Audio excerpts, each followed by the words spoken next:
नमस्कार। 20 दिसंबर 2025 के जो क्वेश्चंस हैं उनको हम शुरू कर रहे हैं। आज का जो पहला प्रश्न है वो है what is annatto that was recently seen in news.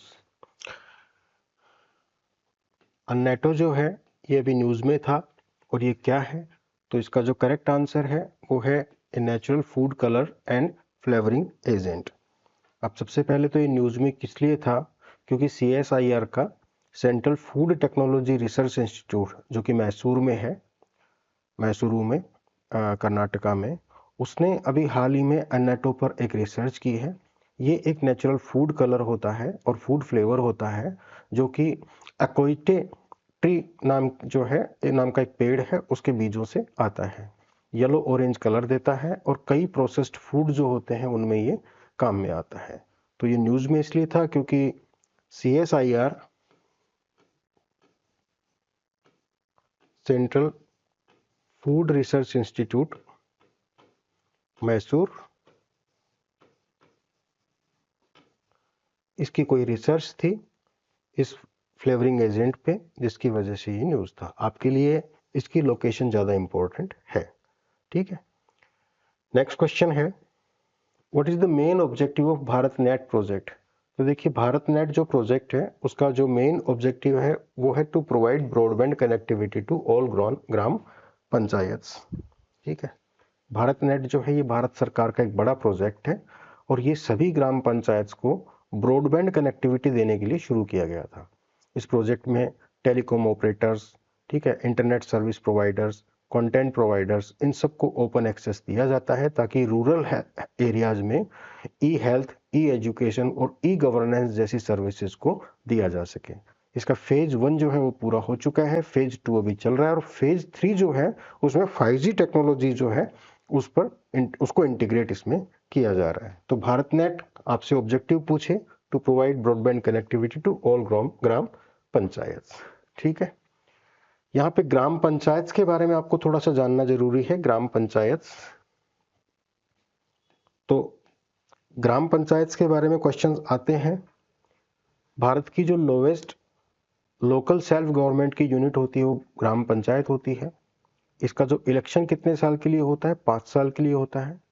ये जो ग्राम पंचायतें हैं इनका 73rd कॉन्स्टिट्यूशनल अमेंडमेंट एक्ट 1992 उसके बाद फॉर्मलाइजेशन हुआ था, ठीक है। ग्राम पंचायत जो है उनके पास में रेवेन्यू कलेक्शन और लोकल डिस्प्यूट रिजोल्यूशंस के पावर भी होते हैं। कुछ स्टेट्स में ग्राम पंचायत के पास में टैक्सेशन के पावर्स भी होती है, ठीक है। भारत में करीब 2.5 लाख ग्राम पंचायत है और ये रूरल गवर्नेंस जो है उसकी बैकबोन मानी जाती है। तो 2-3 चीजें आपके लिए, क्या ग्राम पंचायत को टैक्सेशन पावर्स होती है? यस, इन सम स्टेट्स। क्या इसके मेंबर्स इलेक्टेड होते हैं? यस, ऑल आर इलेक्टेड, ठीक है, ये हो गए। और क्या ये लोवेस्ट यूनिट है इंडिया में लोकल गवर्नेंस का? तो यस, इसका एस्टेब्लिशमेंट हुआ था 73rd अमेंडमेंट एक्ट है उसके तहत 1992 में, ठीक है। ये 3-4 चीजें हैं। इसके बाद में 5G टेक्नोलॉजी जो है ये भी एक इम्पोर्टेंट टर्म है और इम्पोर्टेंट कंसेप्ट है 5G टेक्नोलॉजी। तो ये क्या है? 5G टेक्नोलॉजी जो है 5th जनरेशन का मोबाइल टेलीफोनी टेक्नोलॉजी है। 5G नेटवर्क जो होते हैं उनका लेटेंसी जो होता है वो बहुत कम होता है, करीब 1 मिली सेकंड का होता है और ये रियल टाइम एप्लीकेशंस के लिए बहुत ही क्रिटिकल होता है। इसमें एक massive MIMO multiple input multiple output technique जो होती है उसका यूज किया जाता है। इससे नेटवर्क जो है उसकी कैपेसिटी और स्पीड दोनों बढ़ जाती है, ठीक है। यहाँ पे एक क्वेश्चन पूछा जा सकता है 5G नेटवर्क्स में कौन सी वेव्स का उपयोग होता है, तो वो मिलीमीटर वेव्स होती हैं। कौन सी? मिलीमीटर वेव्स, मिलीमीटर वेव्स, ठीक है। इसमें मैंने आपको बताया मैसिव मिमो टेक्नोलॉजी जो होती है उसको काम में लिया जाता है और इसकी जो लेटेंसी होती है वो 1 मिली सेकंड के आसपास, यानी सेकंड का 1000वां हिस्सा, ये इसकी लेटेंसी होती है। तो these are some things, a few things which you should know about your examinations, ठीक है। नेक्स्ट क्वेश्चन है Kavach system has been developed by which organisation. तो ये जो कवच सिस्टम है ये देखिए research designs and standard organisation RDSO, ये रेलवे का एक ऑर्गेनाइजेशन है RDSO, ठीक है। कवच जो है वो एक indigenously developed automatic train protection system है और ये इंडियन रेलवेज की जो सेफ्टी है उसको इम्प्रूवमेंट करने के लिए इसका डेवलपमेंट हुआ है। इस सिस्टम का जो डिज़ाइन है, इसका जो डेवलपमेंट है, वो research design and standards organisation RDSO ने किया है, ठीक है। और ये भारत के जो रेलवे रूट्स है उन पर अभी लगाया जा रहा है और ताकि जो ट्रेन है उनकी सेफ्टी उसमें हेल्प मिल सके, ठीक है। तो यहाँ पे RDSO जो है वो थोड़ा नोट कर लीजिए उसके बारे में। RDSO के बारे में, ये इंडियन रेलवेज का टेक्निकल रिसर्च आर्म है, ठीक है। शुरुआत इसकी 1930s में हुई थी। ये सिर्फ रेलवे टेक्नोलॉजी नहीं बल्कि जो सिग्नलिंग हो गया, ट्रैक डिज़ाइन हो गया, रोलिंग स्टॉक वगैरह हो गए, इन सब के लिए भी स्टैंडर्ड्स का डेवलपमेंट करता है। RDSO जो है उसने वर्ल्ड की पहली indigenous train collision avoidance system जो है उसका भी डेवलपमेंट किया है। इसकी टेस्टिंग फैसिलिटीज़ एशिया की जो सबसे एडवांस्ड रेलवे टेस्टिंग सेंटर्स हैं उनमें से गिनी जाती है, ठीक है। तो ये आपके एग्जाम्स के लिए कुछ पॉइंट्स इसके बारे में, ठीक है। अब यहाँ पे ऑटोमेटिक ट्रेन प्रोटेक्शन सिस्टम जो है उनके बारे में भी थोड़ा सा समझ लें। ATP सिस्टम्स क्या होते हैं? तो ऑटोमेटिक ट्रेन प्रोटेक्शन सिस्टम्स जो होते हैं ये ट्रेन्स को ऑटोमेटिक ब्रेकिंग दे करके एक्सीडेंट्स को रोकते हैं। हमारा जो कवच सिस्टम है वो एक प्रकार का ऑटोमेटिक ट्रेन प्रोटेक्शन सिस्टम है, ठीक है। ये खासकर सिग्नल पासिंग और ओवर स्पीडिंग जब होती है तो उस वक्त बहुत ही क्रूशियल इसका रोल हो जाता है। दुनिया का जो पहला ATP सिस्टम है वो जर्मनी ने डेवलप किया था 1930s में।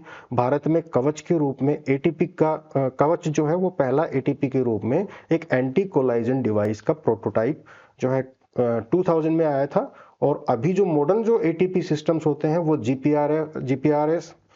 GPS, RFID और वायरलेस कम्युनिकेशन जो होते हैं उन सबको यूज करके और काफी इफेक्टिव हो गए हैं, ठीक है।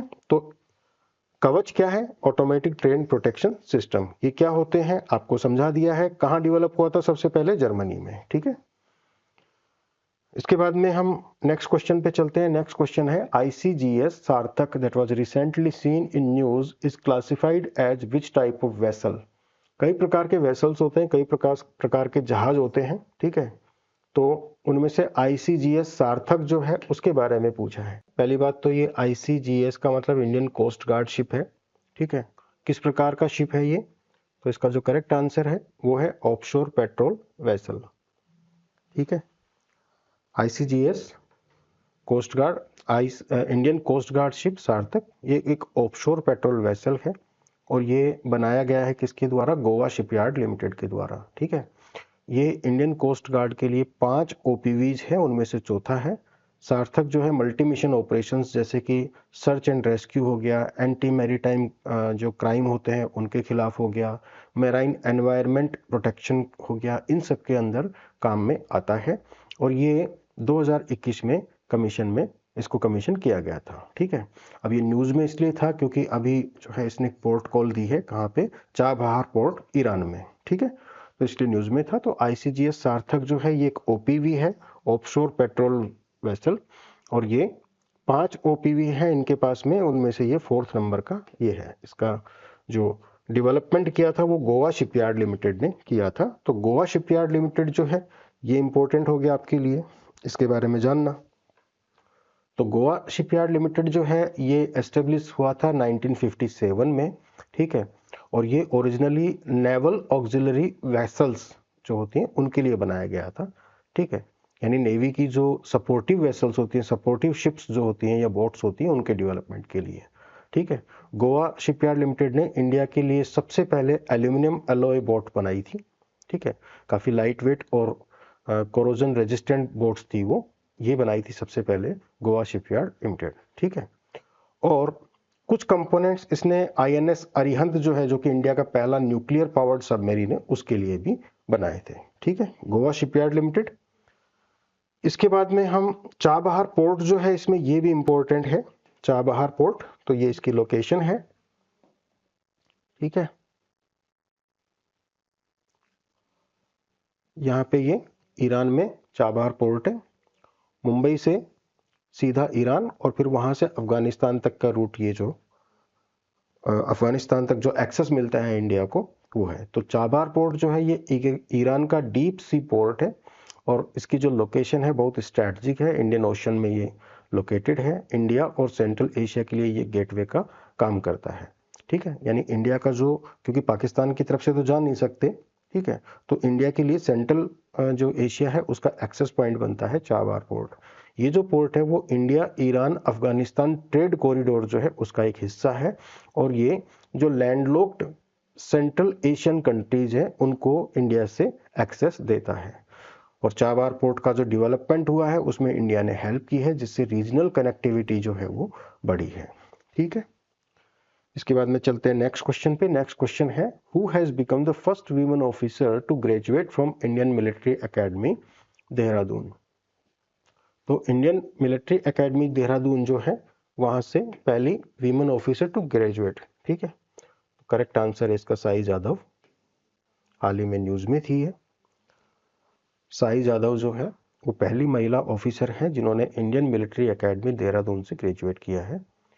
इंडियन मिलिट्री एकेडमी जो है 1932 से चल रही है और अभी तक 67,000 से ज़्यादा कैडेट्स जो है वहाँ पे ग्रेजुएट हो चुके हैं। साई जो है वो टेरिटोरियल आर्मी जो है उसमें लेफ्टिनेंट के रूप में कमीशन हुई है और ये पहला मौका है जब कोई महिला जो है IMA से इस रूट से जुड़ी है, ठीक है। तो जून 2026 में IMA की जो परेड होगी उसमें वो फिर से एक बार पार्टिसिपेट करेंगी और ये पहला जो मौका होगा, एक हिस्ट्रिक इवेंट होगा ये, ठीक है। तो साई जाधव जो है ये, अब यहाँ पे इसमें दो तीन चीज़ें जो आपको जाननी है वो है इंडियन मिलिट्री एकेडमी के बारे में जो कि देहरादून में लोकेटेड है। तो इंडियन मिलिट्री एकेडमी जो है देहरादून में ये 1932 से चल रही है, 1932 में इसका एस्टेब्लिशमेंट हुआ था। ये भारत की प्रीमियर मिलिट्री ट्रेनिंग इंस्टीट्यूट है। 67,000 से ज़्यादा कैडेट्स यहाँ से ग्रेजुएट हो चुके हैं, ज़्यादातर मेल ऑफिसर्स हैं। इसका जो परेड ग्राउंड है वो Chetwode building British general sir Philip Chetwode के नाम पर है और इसका जो मोटो है वो इम्पोर्टेंट है, जो है वीरता और विवेक, वीरता और विवेक, ठीक है, ये इसका मोटो हो गया। इसके अलावा आपके लिए टेरिटोरियल आर्मी जो है उसके बारे में भी जानना जरूरी है। टेरिटोरियल आर्मी क्या होती है, ठीक है। तो भारत की जो टेरिटोरियल आर्मी है वो 1949 में बनी गई थी और ये एक पार्ट टाइम वॉलंटरी फोर्स होती है, ठीक है। ये पार्ट टाइम होती है, पार्ट टाइम पहला फीचर है इसका, और दूसरा फीचर है वॉलंटरी। मैंडेटरी सर्विस नहीं है, ये वॉलंटरी सर्विस होती है, ठीक है। तो ये पार्ट टाइम वॉलंटरी फोर्स है इंडियन आर्मी की। जो TA ऑफिसर्स होते हैं जिनको टेरिटोरियल आर्मी ऑफिसर्स बोलते हैं, वो उनको रेगुलर आर्मी की तरह ट्रेनिंग मिलती है लेकिन वो सिविलियन जॉब्स भी कर सकते हैं। अब TA का जो ऑब्जेक्टिव है वो है इमरजेंसी में सपोर्ट देना और सिविल एडमिनिस्ट्रेशन में हेल्प करना, ठीक है। अभी टेरिटोरियल आर्मी जो है उसमें एक ट्रेंड और देखने को मिल रहा है कि जो वीमेन ऑफिसर्स हैं, जो लेडी ऑफिसर्स हैं, उनकी संख्या जो है वो धीरे धीरे इसमें बढ़ रही है, ठीक है। तो ये आपका टेरिटोरियल आर्मी के बारे में जान लिया। अब चलते हैं नेक्स्ट क्वेश्चन पे। नेक्स्ट क्वेश्चन है, which airport has been named the best international airport in the world for 25 at India's best awards. देखिए ये जो इंडियाज बेस्ट अवार्ड्स हैं ये अभी हाल ही में दिए गए थे एक मैगजीन के द्वारा और ये मिला है सिंगापुर चंगी एयरपोर्ट को, ठीक है। तो जो सिंगापुर का चंगी एयरपोर्ट है उसको 2025 के लिए वर्ल्ड का बेस्ट इंटरनेशनल एयरपोर्ट चुना गया है। ये जो एयरपोर्ट है ये स्काईलिट इंटीरियर्स, इंडोर गार्डन्स और आर्ट फील्ड स्पेसेस जो है यहाँ पे उसके लिए फेमस है। यहाँ पे वर्ल्ड का सबसे ऊंचा इंडोर वाटरफॉल भी है और एक बटरफ्लाई गार्डन भी है। अब ये जो अवार्ड है ये ट्रैवल प्लस लेजर नाम की मैगजीन है, उसने इंडियाज बेस्ट अवार्ड्स की जो कैटेगरी है उसमें ये दिया है, ठीक है। तो आपके लिए इंपॉर्टेंट हो गया ये एयरपोर्ट, इसकी लोकेशन है सिंगापुर, ठीक है, चंगी एयरपोर्ट, ठीक। नेक्स्ट क्वेश्चन पे चलते हैं। नेक्स्ट क्वेश्चन है, what is the theme of second WHO global summit on traditional medicine. ये global summit on traditional medicine जो है ये अभी हुई है और इसकी जो थीम है वो है restoring balance the science and practice of health and wellbeing, ठीक है, ये इसकी थीम है। थीम बेस्ड क्वेश्चंस आपके छोटे एग्जाम्स में बहुत आते हैं, तो ये थीम है इसकी। दिसंबर में नई दिल्ली में सेकंड WHO ग्लोबल समिट जो है ये हुई थी ऑन ट्रेडिशनल मेडिसिन, और ये जो समिट है इसको WHO और ministry of Ayush government of India in दोनों ने जॉइंटली ऑर्गेनाइज किया था। इसका थीम यहाँ पे लिखा हुआ है, restoring balance the science and practice of health and wellbeing. ठीक है, और ये जो समिट है इसमें global policy makers, scientist, practitioners, indigenous knowledge holders, civil society के मेंबर्स, इन सब ने पार्टिसिपेट किया था। ठीक है, यहाँ पे आपको रिवीजन के पॉइंट, जो स्टैटिक पॉइंट है वो है WHO पे, वर्ल्ड हेल्थ ऑर्गेनाइजेशन पे। तो वर्ल्ड हेल्थ ऑर्गेनाइजेशन जो है आपको सबको पता होगा कि ये UN का ऑर्गेनाइजेशन है।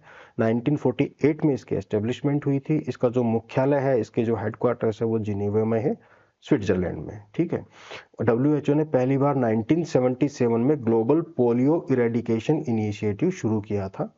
अभी इसके जो नंबर ऑफ मेंबर्स है वो करीब 194 है, और ये वर्ल्ड की सबसे बड़ी इंटरनेशनल हेल्थ बॉडी है। ठीक है, इसके अलावा 2019 में जब कोविड-19 पेंडेमिक आया था तो उसमें ग्लोबल हेल्थ इमरजेंसी इसने डिक्लेयर किया था, और पूरे वर्ल्ड में जो ये जो पेंडेमिक आया था तो उसको प्रॉपरली मॉनिटर इसने किया था। ठीक है, तो ये चीज़ें WHO के बारे में जाननी है। और ट्रेडिशनल मेडिसिन जो होती हैं उनके बारे में भी अगर हम कुछ पॉइंट्स देख लें तो ट्रेडिशनल मेडिसिन जो है उसमें आयुर्वेदा, ठीक है, ट्रेडिशनल चाइनीज मेडिसिन, सिद्धा, यूनानी, ये सब आती हैं, और ये इंडिजिनस हीलिंग प्रैक्टिसेस जो होती हैं वो सब शामिल होती हैं इसमें।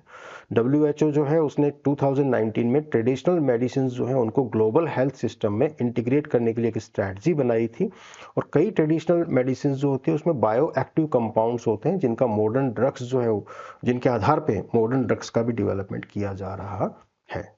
ठीक है, अब हमारे भारत की जो मिनिस्ट्री ऑफ आयुष है, एक बार इसके बारे में भी समझ लीजिए।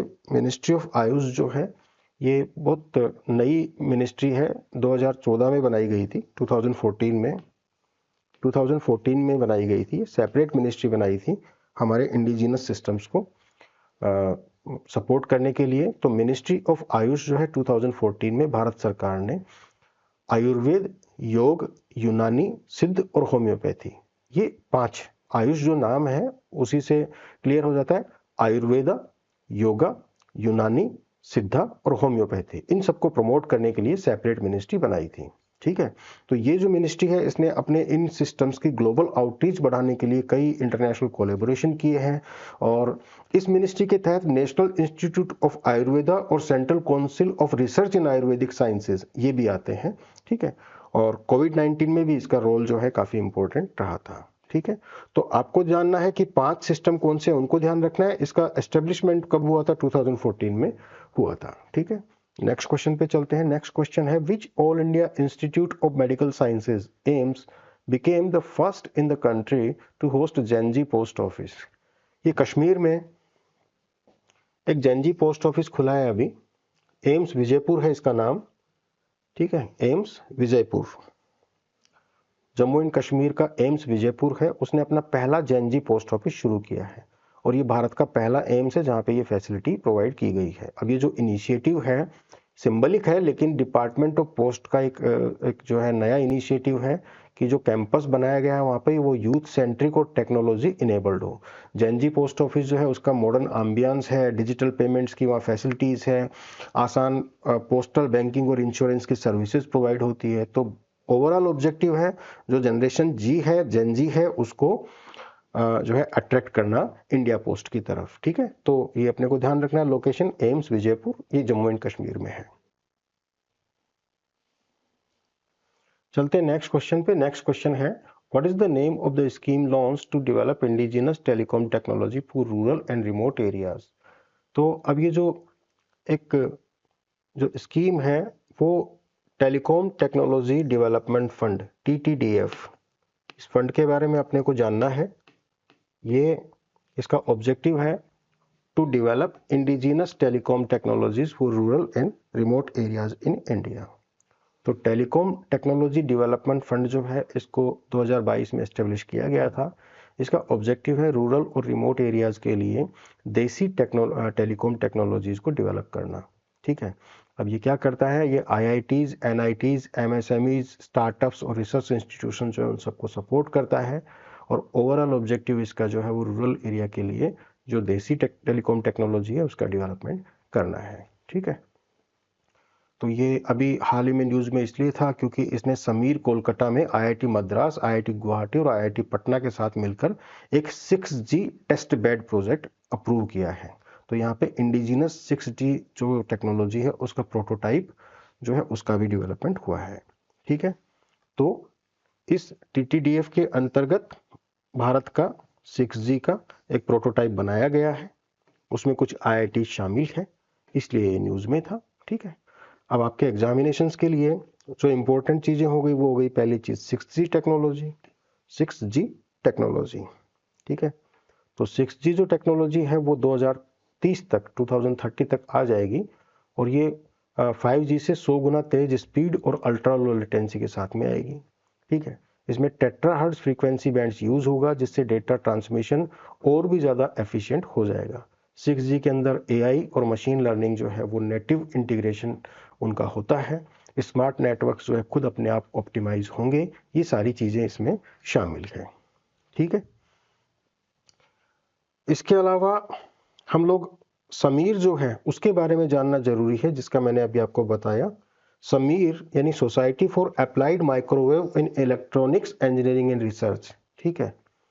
ये एक्रोनिम भी इम्पोर्टेंट है और ये सोसाइटी भी इम्पोर्टेंट है। तो ये क्या है, ये भारत सरकार का एक premier research and development organisation है जो कि माइक्रोवेव इलेक्ट्रॉनिक्स और टेलीकॉम जो है उस पर काम करता है। इसका जो हेडक्वार्टर है वो बॉम्बे में है, मुंबई में है, और इसकी एक मेजर रिसर्च फैसिलिटी जो है वो कोलकाता में है।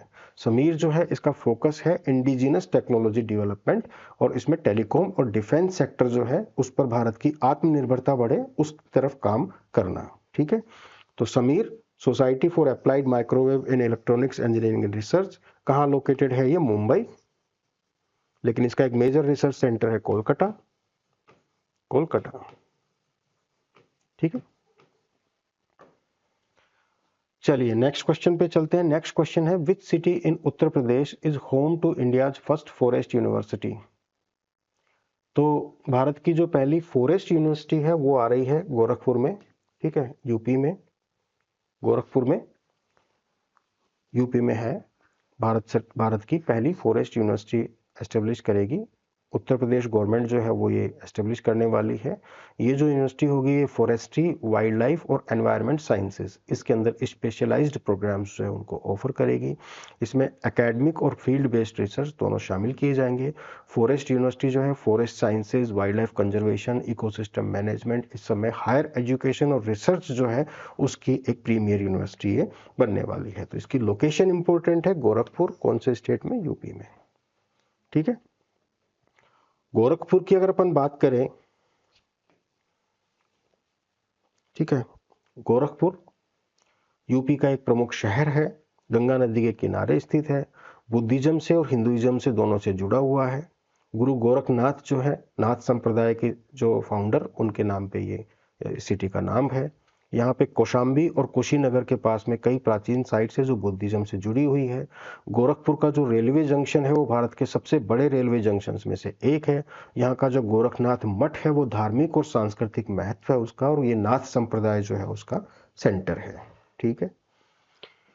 इसमें वाइल्ड लाइफ कंजर्वेशन जो है इंडिया में, वाइल्ड लाइफ कंजर्वेशन के जो एफर्ट्स हैं, जो एनवायरनमेंट है, उसमें ये है कि जो वाइल्ड लाइफ कंजर्वेशन की हिस्ट्री है भारत की वो काफ़ी पुरानी है। 19th सेंचुरी में ही शुरू हो गई थी जब ब्रिटिश ने पहली बार हंटिंग पर रेस्ट्रिक्शंस लगानी शुरू की थी। लेकिन फॉर्मल शुरुआत जो है हम इसकी मानते हैं प्रोजेक्ट टाइगर से, जो 1973 में एस्टेब्लिश हुआ था। प्रोजेक्ट टाइगर 1973, यहाँ से फॉर्मल हम वाइल्ड लाइफ कंजर्वेशन की शुरुआत एक लीगल बेसिस पे जो होती है उसको शुरू किया जाता है। इससे टाइगर पॉपुलेशन में इंप्रूवमेंट हुआ। इंडिया में लगभग 5% ग्लोबल बायोडाइवर्सिटी है और 500 से ऊपर वाइल्ड लाइफ सेंचुरीज हैं। ठीक है। और अभी जो कोशिशें होती है उसमें वाइल्ड लाइफ कंजर्वेशन में लोकल कम्युनिटीज का भी सपोर्ट लिया जाता है। अगला प्रश्न है which institute has developed a peptide therapy for fungal keratitis a severe infection of cornea. आंखों का एक सीवियर इन्फेक्शन होता है फंगल, और इसको हैंडल करने के लिए एक पेप्टाइड थेरेपी का डेवलपमेंट किया गया है। कौन सी बीमारी है ये? Fungal keratitis. और इसका जो काम किया है, ये काम किया है किसने? बोस इंस्टीट्यूट कोलकाता ने। ठीक है, तो बोस इंस्टीट्यूट कोलकाता जो है उसने प्लस एलवी प्रसाद आई इंस्टीट्यूट हैदराबाद, इन दोनों के बीच में कोलैबोरेशन हुआ। यहाँ के जो रिसर्चर्स हैं इन्होंने फंगल केराटाइटिस के लिए एक पेप्टाइड थेरेपी डेवलप की है। इस थेरेपी में जो है 15 रेजिड जो पेप्टाइड यानी SAXV करके SAXV एक मॉलिक्यूल्स है, ठीक है, इनको यूज किया है और एक अमीनो एसिड जो है उसका डेवलपमेंट किया है ताकि जो होस्ट जो होता है वहाँ की जो फंगल सेल्स है उनको ये डिस्ट्रॉय कर सकता है। ठीक है, तो उसकी टेक्निकल डिटेल्स में नहीं जाना है, सिर्फ इतना है कि पेप्टाइड एक थेरेपी होती है जिसमें अमीनो एसिड और पेप्टाइड्स को यूज किया जाता है। ये जो पार्टिकल बीमारी है ये फंगल्स के द्वारा होती है और इसका जो डेवलपमेंट हुआ है वो इसके जो ये पेप्टाइड थेरेपी है इसका डेवलपमेंट बोस इंस्टीट्यूट कोलकाता ने किया है। ठीक है, नेक्स्ट क्वेश्चन है, what is the name of the campaign under which Meghalaya launched the city beautification drive? अब मेघालय ने एक माई सिटी नाम का प्रोजेक्ट लॉन्च किया है, तो इसका जो करेक्ट आंसर है वो है माई सिटी। माई सिटी ये मेघालय जो गवर्नमेंट है वहाँ की, उन्होंने एक सिटी ब्यूटिफिकेशन ड्राइव लॉन्च की है। छोटा सा टॉपिक है लेकिन रिलेटेड टॉपिक्स इंपॉर्टेंट है। मेघालय के जो चीफ मिनिस्टर है कोनराड के संगमा, उन्होंने माई सिटी कैंपेन शुरू किया और इसके तहत वहाँ पे मलवाई जो है वहाँ पे सिटी ब्यूटिफिकेशन का एक ड्राइव शुरू किया था जिससे वहाँ पर जो है क्लीनलीनेस और लिटर फ्री नेबरहुड्स जो है बनाने पर फोकस किया जा रहा है। ठीक है, यहाँ पे मेघालय जो है इसके बारे में एक बार फिर से हम देख लेते हैं। मेघालय नॉर्थ ईस्ट का एक स्टेट है भारत का, जिसका मतलब होता है अबोर्ड ऑफ क्लाउड्स यानी बादलों का घर। नॉर्थ ईस्ट इंडिया का एक हिली स्टेट है। यहाँ पे खासी, गारो और जैंतिया ट्राइब्स जो है वो रहती हैं। उनकी यूनिक मैट्रिलिनियल सोसाइटी है जहाँ पे प्रॉपर्टी और फैमिली जो है दोनों महिलाओं के नाम से आगे चलते हैं पीढ़ी दर पीढ़ी। मेघालय में चेरापूंजी और मासिनराम नाम की 2 जगह हैं जो कि सबसे ज़्यादा बारिश दुनिया में जहाँ पे होती है, ये दोनों लोकेशन मेघालय में लोकेटेड है। ठीक है, यहाँ पे जो ट्रेडिशनल फेस्टिवल्स है उसमें बंगाला फेस्टिवल और शाद जो फेस्टिवल है वो ट्राइबल कल्चर पे बेस्ड है। ठीक है, नेक्स्ट स्टेटमेंट है, which state is the host of regional artificial intelligence AI impact conference? ये अभी हाल ही में उड़ीसा ने जो है होस्ट की थी, अभी चल रही है ये उड़ीसा। ठीक है, तो Orissa regional artificial intelligence impact conference जो है उसको होस्ट की है उसने उड़ीसा ने। और ये कॉन्फ्रेंस जो है इसमें AI के यूज गवर्नेंस और पब्लिक सर्विसेज में कैसे हो इस पर इसका फोकस था। उड़ीसा की AI पॉलिसी 2025 जो है रेस्पॉन्सिबल AI और एडॉप्शन जो है उसको प्रमोट करती है। उसी के संदर्भ में ये सब जो ऑर्गेनाइजेशन हुआ था और उड़ीसा स्टेट जो है वो AI इनोवेशन इकोसिस्टम बिल्ड करना चाहता है और इसका गोल है सिर्फ एक कि जो स्ट्रॉन्ग गवर्नेंस, डिजिटल कैपेबिलिटीज और पॉलिसी जो डेवलपमेंट होता है उसमें AI का अच्छा यूज होना चाहिए। ठीक है, आपके लिए इंपॉर्टेंट टॉपिक है आर्टिफिशियल इंटेलिजेंस इन गवर्नेंस। देखिए AI गवर्नेंस में क्या है कि ट्रांसपेरेंसी और अकाउंटेबिलिटी यही सबसे बड़ा चैलेंज है, क्योंकि AI डिसीजंस कभी कभी बायस्ड या अनफेयर भी हो सकते हैं। कई देशों में AI एथिक्स कमेटीज होती हैं जो कि एल्गोरिथमिक फेयरनेस और प्रिवेसी प्रोटेक्शन पर काम कर रही हैं। AI का यूज जो है वो कर सकते हैं किसमें? फ्रॉड डिटेक्शन में, पब्लिक रिसोर्स एलोकेशन में और सिटीजन इंगेजमेंट में। ठीक है, इन सब में एफिशिएंसी बढ़ाने के लिए काम कर सकते हैं। ठीक है, नेक्स्ट क्वेश्चन है, which city is the venue of 4th test national cricket championship for deaf 2025? तो ये कोलकाता में हो रही है। ठीक है, बधिरों के लिए 4थी टेस्ट राष्ट्रीय cricket championship, 4th test national cricket championship कहाँ पे हो रही है? कोलकाता में। ठीक है, इंडियन डेफ क्रिकेट एसोसिएशन है IDCA, उसने भारत में डेफ क्रिकेट को जो है वो भारत में गवर्न करता है और इसको 2020 में मिस्टर सुमित जैन है उन्होंने बनाया था। इसको BCCI जो है सपोर्ट करता है और अभी फिलहाल जो है आसाम डेफ क्रिकेट एसोसिएशन जो है उससे भी मान्यता मिली है। ये एसोसिएशन डेफ प्लेयर्स के लिए स्टेट, नेशनल और इंटरनेशनल लेवल पर अपॉर्चुनिटीज प्रोवाइड करता है। ठीक है, तो अभी हाल ही में जो है कोलकाता में 4th national test cricket championship for deaf जो है वो आयोजित की गई थी, इसलिए ये न्यूज में थी। ठीक है, आज का लास्ट क्वेश्चन है, what is the rank of India in global investment risk and resilience index 2025। तो ये जो इंडेक्स आई है इसमें भारत का जो स्कोर है, जो रैंक है वो 104th है, global investment risk and resilience index 2025। तो इस इंडेक्स में स्विट्जरलैंड जो है उसको सबसे ऊपर रखा गया है। ये इनोवेशन, गवर्नेंस और सोशल स्टेबिलिटी जो है, इन 3 चीज़ों की वजह से स्विट्जरलैंड टॉप पर है। एशिया में सिर्फ सिंगापुर है जो टॉप 10 में है, और भारत का स्थान इसमें 104 नंबर पे रखा गया है। मतलब इसका ये हो गया कि रेजिलियंट बहुत कम है, मॉडरेट रेजिलियंट है, लेकिन पॉलिटिकल और लीगल रिस्क जो है वो ज़्यादा है। इंडिया को जो है क्लाइमेट हजार्ड्स जो है उसका भी सामना करता है इंडिया, तो उसकी वजह से उसकी रैंक जो है काफ़ी लो रखी गई है। अब ये जो रिपोर्ट है ये किसकी है, ये है हैनले एंड पार्टनर्स, इनकी है। ठीक है, तो हैनले एंड पार्टनर्स जो है ये ग्लोबल सिटीजनशिप एडवाइजरी फर्म है, और ये वर्ल्ड की सिटीजनशिप और रेजिडेंस प्रोग्राम्स जो होते हैं उसकी कॉम्प्रिहेंसिव रैंकिंग बनाता है। जैसे कि हैनले पासपोर्ट इंडेक्स, जिसके बारे में आपने सुना होगा, तो उसी का ये ऑर्गेनाइजेशन है, उसी का ये रिपोर्ट है, global investment risk and resilience index. ठीक है, सिंगापुर की अगर हम बात कर लें लास्ट में चलते चलते, एशिया में टॉप रैंक सिंगापुर की आई है, वर्ल्ड में 4th रैंक रखी है। ये दुनिया का, सिंगापुर जो है सबसे कम करप्शन वाला देश जो है उनमें एक है। इसका जो लीगल सिस्टम है वो ब्रिटिश कॉमन लॉ पे आधारित है। ये एक सिटी स्टेट भी माना जाता है, और 1965 में ये इंडिपेंडेंट हुआ था। यहाँ पे रैपिड इंडस्ट्रियलाइजेशन हुआ था, जिसके लिए जाना जाता है। यहाँ का मरीना बे सैंड जो है वो दुनिया का जो कॉम्प्लेक्स है, मरीना बे सैंड कॉम्प्लेक्स, वो दुनिया के सबसे एक्सपेंसिव इंटीग्रेटेड रिजोर्ट्स है उनमें से एक ये माना जाता है। सिंगापुर को इसलिए भी जाना जाता है कि वहाँ पे लॉ जो है बहुत स्ट्रिक्ट है और गवर्नेंस जो है बहुत ही इफेक्टिव है। ठीक है, इसको एशिया की फाइनेंशियल कैपिटल भी कई बार बोला जाता है, फाइनेंशियल हब भी इसको बोला जाता है। तो आज के क्वेश्चंस हो गए हैं, कल का वीडियो लेकर के मैं फिर आता हूँ। Thank you very much.